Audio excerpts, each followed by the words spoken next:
ఉమ్. Yeah ఇతర okay రాజకీయ okay. పార్టీలు యా రాజకీయాలు గుడ్ చేస్తాయేమో, మార్నింగ్ రాజకీయాలు బాబు చేస్తున్నాయి పాలూరు అంటున్నా. గారు. సో మొత్తానికి యా ఓకే ఓకే అండి. Yeah okay okay. Good morning Babu Paluru garu. So మొత్తానికి చూసాం మరి మరి నిన్న విజయసాయి రెడ్డి గారు మాట్లాడింది, ఇప్పుడు మన ప్యానల్ సభ్యులు కూడా మాట్లాడారు. ఇక్కడ ఏంటి అంటే ఎవరో వెళ్ళిపోయినటువంటి వ్యక్తి ఇప్పుడు ఆయన మీద చర్చ పెట్టాల్సినటువంటి అవసరం లేదు. అంతేకాకుండా ఆయన మాట్లాడినటువంటి మాటలకు అంత ప్రయారిటీ ఇవ్వాల్సిన అవసరం కూడా లేదు. కాకపోతే ఏంటంటే వెళ్ళిపోయినటువంటి ఒక వ్యక్తి ఈరోజు రాష్ట్రంలో దాదాపు 5 ఏళ్ల పాటు ముఖ్యమంత్రిగా, అంతకుముందు ప్రతిపక్ష నాయకుడిగా ఉన్నటువంటి ఒక సుదీర్ఘ రాజకీయ కుటుంబం నుంచి వచ్చినటువంటి వ్యక్తికి సంబంధించి రెండో వ్యక్తిగా ఉన్నటువంటి వ్యక్తి బయటికి రావడం పట్ల జరిగేటటువంటి పరిణామాల మీద ఏం జరగవచ్చు అనేటటువంటి దాని మీద మాత్రమే మనం ఈరోజు చర్చ పెట్టాం. సరే, ఇవన్నీ పక్కన పెట్టేస్తే నిన్న విజయసాయి రెడ్డి గారు ఏం మాట్లాడారో చూసాం. అంతేకాకుండా తనను ఎలా ఇరికించారు అనేటువంటి అంశాన్ని కూడా ఆయన చెప్పారు.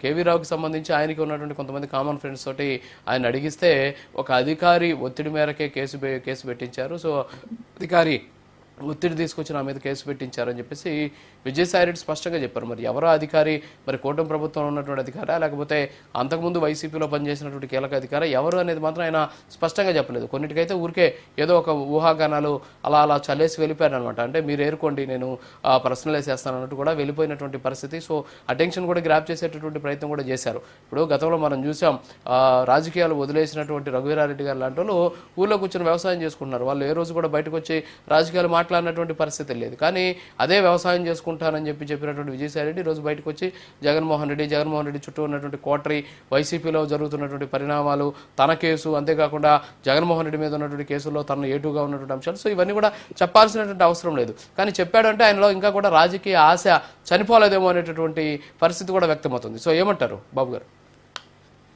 నమస్తే సార్, మీకు అలాగే ప్యానెల్లో ఉన్న సభ్యులకి అందరికీ కూడా నమస్కారం. అయితే సహజంగానే ఒక పార్టీ నుంచి ఇంకో పార్టీకి మారినప్పుడు రాజకీయ నాయకులు అనేవాళ్ళు ఏదైతే ముందు పార్టీలో పనిచేశారో ఆ పార్టీ గురించి, ఆ పార్టీలో ఉన్న లోపాల గురించి మాట్లాడతారు.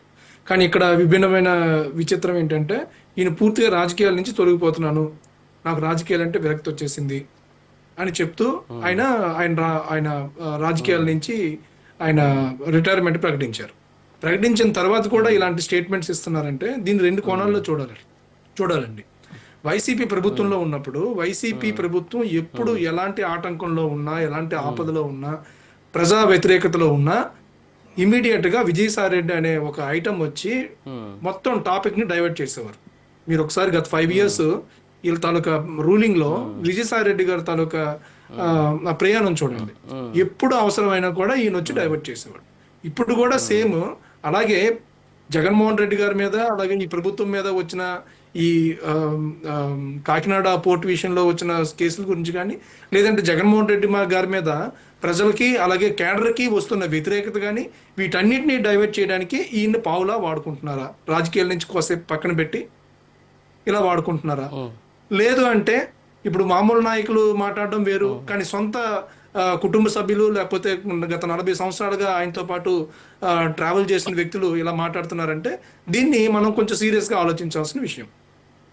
జగన్మోహన్ రెడ్డి గారి మీద జనసేన పార్టీ కానీ, తెలుగుదేశం పార్టీ కానీ, భారతీయ జనతా పార్టీ కానీ మాట్లాడితే అది రాజకీయ విమర్శలు అంటారు. కానీ సొంత పార్టీ నేతలు, సొంత కుటుంబీకులు, చాలా దగ్గరగా సన్నిహితంగా ఉన్న వ్యక్తులు బయటకు వచ్చి జగన్మోహన్ రెడ్డి గారి గురించి, జగన్మోహన్ రెడ్డి గారి సైకోయిజం గురించి కానీ మాట్లాడుతున్నారంటే దీన్ని మనం సీరియస్ గా పరిగణించాల్సిన అవసరం ఉంది. దీన్ని నిజమని నమ్మాల్సిన అవసరం ఉంది. ప్రజలు దాన్ని నిజమని నమ్మారు కాబట్టి మొన్న 2024 ఎన్నికల్లో అంత భారీ శిక్ష వైసీపీ పార్టీకి వేయడం జరిగింది, జగన్మోహన్ రెడ్డికి విధించడం జరిగింది. ఇక దానికి కొనసాగింపుగా ఈరోజు విజయసాయి రెడ్డి గారు మాట్లాడుతున్న మాటలు కానీ, విజయం గారు మాట్లాడుతున్న మాటలు కానీ ఇవన్నీ కూడా మనం చూడాల్సిన అవసరం ఉంది.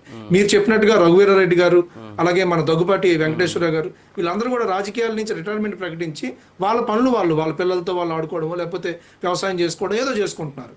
కానీ విజయసాయి రెడ్డి గారు విచిత్రంగా ఎందుకు ఇలా ప్రవర్తిస్తున్నారు అనేది మనం ఒకసారి ఆలోచిస్తే ఆ రాజకీయ కోణం ఏంటనేది మనకు అర్థమవుతుంది. దీన్ని శేఖర్ రెడ్డి గారు లేకపోతే ఇంకొకరు ఏ విధంగా తీసుకున్నప్పటికీ ఈయన వైసీపీని, జగన్మోహన్ రెడ్డి గారిని కాస్త గట్టెక్కించడానికి లేకపోతే వాళ్ళ మీద ఉన్న వ్యతిరేకతని కాస్త డైవర్ట్ చేయడానికి ఒక ఒక పాత్రగా ఈయన ఉపయోగపడుతున్నాడేమని నాకు అనుమానంగా ఉంది. ప్రజలు కూడా అలాగే అనుమానిస్తారు. ఎందుకంటే రాను ఆయన ఏం మాట్లాడబోతున్నారు ఏంటనేది పార్టీలో నుంచి వచ్చేసాక కూడా అలాంటి పరిస్థితి ఉంటదంటారా? పార్టీలోంచి వచ్చేసాక సార్, ఇప్పుడు పురాణాల్లో కొన్ని పాత్రలు ఉంటాయి సార్.